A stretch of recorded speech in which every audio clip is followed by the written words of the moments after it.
Segunda-feira, 2h30 da tarde. Sol de rachar. Eu estava saindo do supermercado quando lembrei que o carro da Soraya estava com aquele barulho estranho na porta. Como ela usava para atender paciente a domicílio, achei melhor dar uma olhada antes que piorasse. Quando abri o porta-luvas para pegar o manual, vi um papel amassado, meio escondido embaixo de umas máscaras. Peguei sem pensar. Era um recibo. Daqueles amarelos, de papel térmico. Li rápido: Motel Jardins, 14h12, suíte executiva, segunda-feira passada. Meu coração deu um pulo. Segunda-feira, ela tinha dito que passou a tarde toda no consultório, atendendo um caso complicado de canal, paciente ansioso. Até me ligou na hora do almoço dizendo que estava exausta, que talvez nem voltasse para casa direto, que precisava descansar um pouco antes de buscar o Mateus na escola. Fiquei parado ali, com o papel na mão, sentindo o suor escorrer pelas costas. O estacionamento parecia um forno, mas eu estava gelado. O recibo estava ali, na minha frente, com data, hora, tudo. Não era suposição, não era intuição. Era fato. Olhei de novo para a letra impressa. Segunda-feira, 14h12. No mesmo horário que ela disse que estava com a mão na boca de um paciente nervoso. Motel. Suíte executiva. Não era lugar para dormir, nem para descansar. Era lugar de quem tem o que esconder. Guardei o papel no bolso da calça, dobrei 2 vezes. Respirei fundo e fechei o porta-luvas. Fui dirigindo para casa como quem dirige um carro roubado, com medo até de respirar. Minha cabeça começou a girar com perguntas que eu nem queria fazer. Não dormi direito aquela noite. Soraya chegou cansada, reclamando de dor nas costas, e foi direto para o banho. A toalha dela cheirava perfume doce, diferente do que ela usava antes. Eu me segurei. Só observei. Mas aquele recibo, ele não saiu da minha cabeça. Era só um pedaço de papel, mas parecia gritar o que eu ainda não tinha coragem de dizer em voz alta. Alguma coisa estava errada. Muito errada. E aquilo ali, era só o começo. Na quinta-feira, ela disse que ia fazer as unhas depois do expediente. Estranhei. Era noite de semana, chovendo fino, e a Soraya sempre marcou manicure para o sábado de manhã, desde que a gente se conheceu. Mas fiz que não era nada. Esperei ela sair e fiquei no sofá, com a TV ligada no volume mínimo. 1h30 depois, ela mandou uma mensagem: Amor, já tô indo. Tô podre. Chegou quase 10 da noite. Entrou pela porta com o cabelo solto e a cara de quem saiu de festa, não de salão. A unha feita, de fato, mas o cheiro não batia. Era perfume masculino, forte, importado. Não era desodorante, não era ambiente. Era cheiro de alguém. Ué, falei, fingindo desinteresse, passou perfume novo. Ela olhou de lado, rápido. Hein? Tô perguntando do cheiro. Tá diferente. Ah, ela riu, forçada, deve ser o da manicure. Ela usa uns negócios fortes. Fiquei com dor de cabeça até. Eu assenti e voltei para a TV, mas por dentro o meu estômago já estava embrulhado. No sábado, a mesma coisa. Disse que ia dar um pulo na farmácia e aproveitar para fazer o pé. Levou mais de 3 horas. Quando voltou, o celular não saía da mão. Digitava, ria, apagava. E antes de entrar em casa, como num reflexo, desbloqueava e ficava mexendo por alguns minutos no carro. Era ali que ela apagava tudo. Eu via. Da janela da sala. Ela não sabia que eu estava observando. No domingo à noite, o Mateus pegou o celular dela para jogar e ela arrancou da mão dele como se fosse dinamite. Cuidado com isso! Gritou. Foi mal, mãe, só ia abrir o joguinho. Ela saiu do quarto sem falar mais nada. Só ficou trancada no banheiro uns 20 minutos. Eu encostei na parede do corredor e fiquei ali. Ouvindo o som do chuveiro ligado e o zumbido surdo da raiva subindo no meu peito. Apagar mensagem. Sair toda semana à noite. Voltar com cheiro de homem. Gritar com o próprio filho por encostar no celular. A ficha não cai de uma vez. Ela escorrega. Vem em partes. E naquele momento, eu já sabia. Só não queria aceitar. Mas ela estava com alguém. E me achando burro o suficiente para não perceber. Esperei ela sentar na varanda com o cafezinho da tarde, como sempre fazia aos domingos. Peguei o recibo do motel, dobrado no bolso da bermuda, e sentei de frente, com o papel na mão. Você lembra onde estava na segunda retrasada? Perguntei, direto. Ela levantou os olhos, desconfiada. No consultório. Porquê? Porque esse papel aqui diz outra coisa. Desdobrei e coloquei na mesa. Ela nem tocou. Só leu de longe, depois deu uma risadinha seca. Isso é sério, Leandro. Tô perguntando. Você me disse que estava com um paciente ansioso, fazendo canal. Mas aqui diz que você estava num motel, 2h pouco da tarde. Ela cruzou os braços e se inclinou para trás na cadeira. Você tá doente, sabia? Tá virando um desses maridos malucos, paranoicos. Vai ver esse papel, nem é meu. Achou no chão e inventou essa história toda. Tava no seu porta-luvas, falei. Embaixo das máscaras. A expressão dela mudou. Apertou os olhos, o rosto endureceu. Então agora você tá fuçando no meu carro. É isso. Vai começar a me vigiar. Me seguir. Eu fui pegar o manual do carro, falei, firme, e achei isso por acaso. Agora, se tem explicação, fala. Ela bateu a xícara com força no pires. Fez um barulho seco. Eu não vou aceitar esse tipo de acusação. Você está sufocando. Quer controlar cada passo que eu dou. Isso aqui já virou prisão. Eu não posso sair sem você achar que tô com outro. E tá. Ela se levantou na hora, jogou a cadeira para trás. Você me enoja quando fica assim. Todo certinho, todo desconfiado, como se fosse santo. Vai-se tratar, Leandro. De verdade. Porque isso aqui é doentio. Subiu para o quarto batendo o pé. E eu fiquei ali. O recibo na mesa, o cheiro do café esfriando no ar. Ela virou o jogo. Me fez parecer um louco. Mas o recibo ainda estava ali. Eu não estava maluco. Eu estava casado com uma mulher que sabia mentir olhando no fundo do meu olho. E agora, sabia também que ela era capaz de gritar mais alto do que a verdade. Era sexta-feira, fim de tarde. Eu saí do trabalho mais cedo para buscar o Mateus na escola. Quando estacionei do outro lado da rua, vi o carro da Soraya já parado na frente do portão. Ela não me viu. Mateus ainda não tinha saído. Foi aí que vi o cara.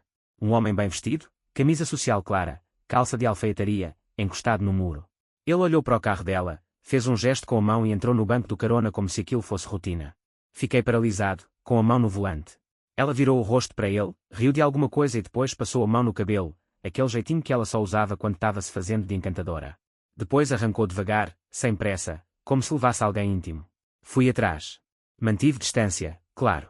Ela foi até 2 quadras adiante, parou num estacionamento de padaria e ele desceu ali. Sem beijo, sem toque. Mas com uma naturalidade que doía. Mateus saiu da escola logo depois, me viu e correu. Cadê a mãe? Ele perguntou. Teve que resolver um negócio, falei, engolindo seco. Vamos, o pai veio-te buscar hoje. Chegando em casa, esperei ela entrar. Quando voltou, largou a bolsa no sofá e foi direto para a cozinha. Fui atrás. Quem era o cara que você deu carona hoje? Ela nem se virou. Abriu a geladeira com calma. Que cara? O do Corolla prata. Eu vi. Ela pegou um copo, serviu água, virou de uma vez. Ah, o Marlon. É só um pai de aluno. Pediu ajuda porque estava sem carro hoje. O filho estuda com o Mateus. Achei que ia gostar de saber que a mãe está sendo gentil. Gentil? Falei, baixo. Você ri com ele. Passa a mão no cabelo. E ainda estaciona com cuidado para ele descer longe da escola. Ela bateu o copo na pia.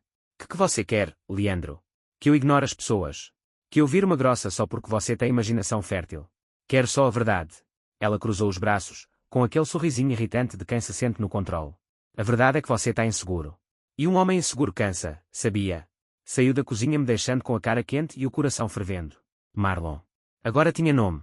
Mas para mim, já era só outro rastro da mentira dela. E eu comecei a entender que aquilo não era fase. Era plano. Foi no aniversário da minha sogra. Uma dessas reuniões de família em que todo mundo finge que está tudo bem, sorriso de fachada, bolo de supermercado e piadinha sem graça do cunhado. Chegamos juntos, eu e a Soraya, mas parecia que tínhamos vindo em carros separados. Ela mal olhou na minha cara. Cumprimentou os outros com beijos, abraços, aquele ar de simpatia exagerada que só aparece quando tem plateia. Eu fiquei no canto da varanda, mexendo no celular e tomando refrigerante morno. Tentei me aproximar uma vez, perguntar se ela queria que eu ajudasse com os pratos. Ela respondeu com um "tu bem, obrigada", gelado e virou de costas. Uma hora depois, ele apareceu. Marlon. O mesmo. Camisa social dobrada até os cotovelos, cabelo alinhado, aquele ar de quem sabe que está sendo observado. A mãe da Soraya disse alto. Olha só quem veio prestigiar a gente. Professor Marlon, o queridinho das mães lá da escola. Ele sorriu, fingindo modéstia. Soraya foi até ele e o cumprimentou com 2 beijos no rosto. Riu alto. Tocou no ombro dele como quem já conhece há muito tempo. Eu vi. Todo mundo viu. Na hora das fotos, minha cunhada gritou. Vamos tirar uma dos casais. Fui-me aproximando, mas Soraya levantou a mão. Ah, não quero tirar foto agora não. Tu suada? Horrível. 2 minutos depois, vi ela encostada na parede com Marlon, os dois rindo de alguma piada boba. Ela segurou o celular na frente deles e fez uma selfie. Sorriso cheio, rosto colado. O tipo de sorriso que ela já não dava mais comigo. Na hora, senti meu rosto queimar. Meu filho estava brincando no quintal, nem viu. Mas o irmão dela percebeu. Olhou para mim e depois desviou o olhar. Ninguém falou nada. Só deixaram o clima pesado se misturar com o cheiro de salgadinho frito. Quando entramos no carro para ir embora, eu estava mudo. Ela, animada. A festa foi ótima, né? Disse, como se nada tivesse acontecido. Não respondi. Ela ligou o rádio e começou a cantar baixinho, como se não tivéssemos posto feito um idiota na frente de toda a família. Naquele dia, a vergonha foi maior que a raiva. E ali, pela primeira vez, eu senti vergonha de ainda estar com ela. Depois daquela festa, alguma coisa dentro de mim desligou. Não chorei. Não gritei. Não confrontei mais. Só parei. Parei de perguntar onde ela ia, de mandar mensagem, de tentar entender. Virei um fantasma na própria casa, presente no corpo, ausente por dentro. Se ela saía, eu só dizia, vai com Deus, e voltava a olhar para o chão. Se ela chegava tarde, eu nem fingia que me importava. Ela notou. Na terceira noite seguida que saiu dizendo que ia, na manicure, voltei para o velho hábito de antes, guardar. Registrar. Calado. Montei uma pasta no computador, protegida por senha. Tirei print de conversas antigas. Comecei a anotar os horários de saída e chegada dela num caderno velho do Mateus. Até as roupas que ela usava, eu descrevia. Porque ela já nem disfarçava, saia colada, salto alto, perfume doce demais para alguém que vai fazer pé e mão. Num sábado de manhã, ela saiu e deixou o celular na mesa por 2 minutos. Foi tudo que precisei. Abri rápido. As mensagens do WhatsApp já estavam limpas, tudo apagado. Mas peguei uma notificação antes da tela apagar. Um número salvo como MR tinha mandado, hoje também te com saudade. Tá confirmado mais tarde. Fotografei a tela. Guardei. Comecei a ir atrás das conversas antigas no meu próprio celular também. Resgatei aquelas em que ela dizia estar no trânsito, mas a localização mostrava ela parada num bairro a 15 km da clínica. Criei um drive oculto com cada detalhe. Estava montando um quebra-cabeça. E ela nem sabia. No jantar, ela fazia perguntas mecânicas, tipo, e o trabalho, sem nem levantar os olhos do prato. Eu respondia com um normal. Se Mateus perguntava se a gente ia sair no domingo, ela dizia, o pai que decide. E eu só dizia, vamos sim, filho, como se nada estivesse errado. Mas por dentro, cada resposta dela era um prego a mais no caixão do casamento. Eu não era mais o cara confuso tentando salvar aquilo. Eu era o cara em silêncio, esperando a hora certa para desenterrar a verdade. E a cada noite em que ela saía achando que estava no controle, eu tinha mais certeza. Ela ia cair. Mas cair do jeito que nunca ia esperar. Era uma quarta-feira qualquer, dessas com cheiro de miojo e silêncio entre pai e filho. Eu estava na sala, separando contas para pagar, quando Mateus entrou e se jogou no sofá com o tablet no colo. Oh pai, ele falou, sem levantar os olhos, sabia que o tio Marlon já dormiu aqui. Minha mão congelou no meio do envelope. Como assim, filho? Ué, ele deu de ombros, foi aquela vez que você viajou para trabalhar longe, lembra? A mãe falou que ele ia ajudar ela numas coisas aqui em casa, e depois ficou até tarde. Acho que choveu, sei lá. Ele dormiu no quarto de hóspedes. Eu larguei as contas na mesa com um tapa seco. Isso foi quando? Não lembro direito, acho que foi no mês que eu fiquei gripado. Ele trouxe até pizza. A mãe disse que ele era legal. Fiquei em silêncio, encarando o moleque. Ele estava falando sem maldade, sem nem saber o tamanho da bomba que tinha soltado. Só continuava mexendo no joguinho, com a cara mais inocente do mundo. Levantei e fui direto para o corredor. O quarto de hóspede estava fechado, do mesmo jeito de sempre. Parecia um cômodo comum, mas agora, para mim, estava contaminado. Um estranho tinha dormido ali. Na minha ausência. Debaixo do meu teto. Com minha mulher na outra cama. Naquela hora, não foi raiva. Foi nojo. Voltei para a sala tentando manter a calma, mas meu maxilar doía de tanto travar os dentes. Mateus nem percebeu. Só levantou os olhos de novo. Você conhecia ele antes, pai? Respirei fundo. Conhecia de vista, filho. Ele é namorado da mãe agora. Senti o coração falhar uma batida. Quem te disse isso? Ninguém. Só acho. Eles se olham diferente. Parei ali. Não dava para esconder mais nada. Nem fingir que era só fase. Nem me enganar com esperança. Meu filho sabia. Talvez antes de mim. E essa traição, vinda por ele, doía mais que qualquer recibo de motel. Peguei o telefone no mesmo dia e liguei para o Flávio, um colega antigo da época em que trabalhei com manutenção de redes. O cara era fera com sistemas, backups, recuperação de dados. Daqueles que formatam celular com os olhos fechados. Preciso de uma ajuda. E é coisa séria, falei. Ele nem perguntou o quê. Só disse. Traz o aparelho e um pendrive grande. Amanhã, depois das 8, aqui em casa. No dia seguinte, esperei a Soraya sair com o Mateus para a aula de reforço e fui até o escritório dela. O celular estava lá, carregando. Peguei, coloquei no modo avião e levei direto para o Flávio. Ficamos quase 3 horas ali. Ele instalou uns programas, puxou backup oculto do Google Drive, vasculhou as pastas apagadas. E então, encontrou. Primeiro, foram as mensagens deletadas. Você me faz sentir viva, nem parece que sou casada, se eu tivesse conhecido você antes. Depois, vieram os áudios. Voz de sussurro, ela dizendo que estava quase contando tudo e que não aguentava mais mentir. A sequência seguinte foi o soco final. Fotos. Selfies dos dois. No carro. No espelho de banheiro de hotel. Em um deles, ela de roupão, rindo. Em outro, ele sem camisa, com uma mão na cintura dela. As legendas diziam tudo, meu homem, nosso futuro, um dia a gente vai morar junto de verdade. Meu maxilar travou. As mãos tremiam. Flávio me olhou com pena, daquelas que ninguém gosta de receber. Quer que eu imprima tudo? Ele perguntou. Não agora. Me manda no e-mail. Quero ter tudo guardado. Certinho. Voltei para casa dirigindo no automático. Entrei devagar, como se a casa tivesse mudado de cheiro. Coloquei o celular dela de volta no carregador, do jeito que estava. Nem 1 milímetro fora do lugar. À noite, quando ela entrou rindo de alguma piada do Mateus, olhei para ela e me perguntei como alguém consegue viver com duas caras. Agora não era mais suspeita. Era prova. Era nude. Era frase de promessas. Era futuro traçado nas costas de quem bancou tudo por anos. Eu tinha a verdade. E ela não fazia ideia do que estava vindo. No sábado, esperei ela sair do banho, enrolada na toalha, cabelo pingando no ombro. Sentou na beira da cama, pegou o celular como se nada estivesse acontecendo. Era agora. Abri o notebook, entrei no e-mail e joguei na tela a primeira foto, ela e o Marlon no motel, rindo, deitados juntos. Ela olhou. O sorriso apagou na hora. Que merda é essa, Leandro? Isso aqui, falei, passando para a próxima imagem, é você. Isso aqui é verdade. Ela ficou em silêncio por 2 segundos. Depois bufou. E daí? Você tá bisbilhotando o meu celular agora.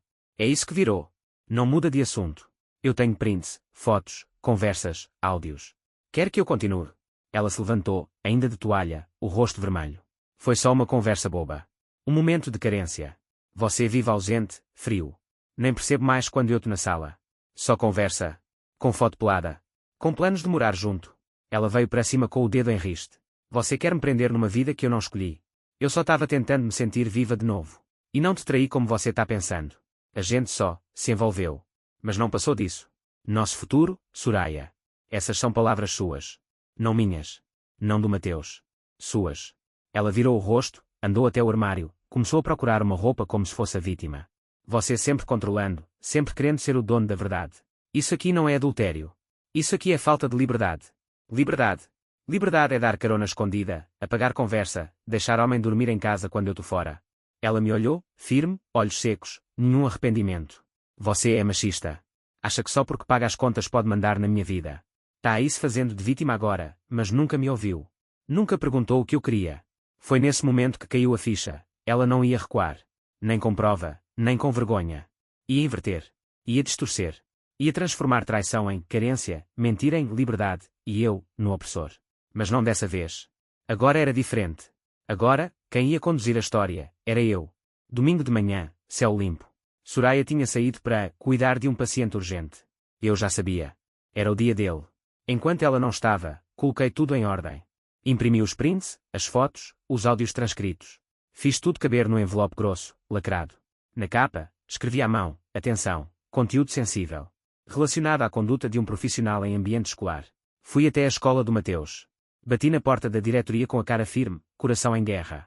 A secretária me reconheceu. Oi, seu Leandro. Tudo bem. Preciso entregar isso para a diretora. É importante. Pode dizer que é sobre o professor Marlon. Ela olhou o envelope, hesitou, mas pegou. Entregou no mesmo instante. Depois fui direto para o segundo passo. Abri o grupo do bairro no WhatsApp, mais de 200 pessoas, mães, pais, vizinhos. O grupo onde todo mundo comenta furto, vazamento de água, vaga de garagem ocupada. Enviei uma única mensagem com as provas. Esse é o homem que dá aula para os nossos filhos. E essa é a mulher com quem ele mantém um relacionamento dentro da casa de outro pai de aluno, meu filho incluído. Me chamem de louco, mas prefiro ser direto do que fingir que não vi. Junto com o texto, mandei 5 imagens. Ele e ela no motel, ele no quarto de hóspedes, ela dizendo quando vamos contar para o Mateus. Silêncio por alguns segundos. Depois, veio a avalanche. Mensagens pipocaram. Não acredito. Esse professor sempre foi estranho. Ela é dentista, né? Atendeu meu marido mês passado. Tô em choque.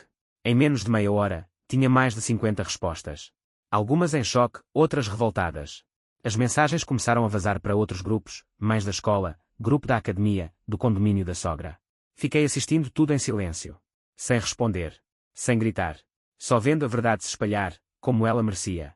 Quando Soraya chegou em casa mais tarde, o celular dela já vibrava sem parar.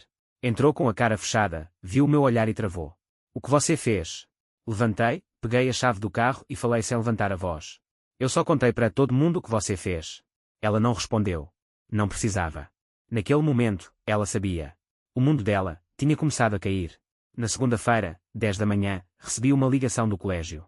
Era a coordenadora. Voz seca. O senhor pode vir até aqui à tarde. Queremos conversar sobre o bem-estar do Mateus. E, do ambiente escolar. Traduzindo, Marlon tinha sido exposto, e o rastro da sujeira já tinha chegado no topo. Cheguei na reunião com o olhar reto. A diretora agradeceu pelo envelope, disse que o conteúdo era grave, mas necessário.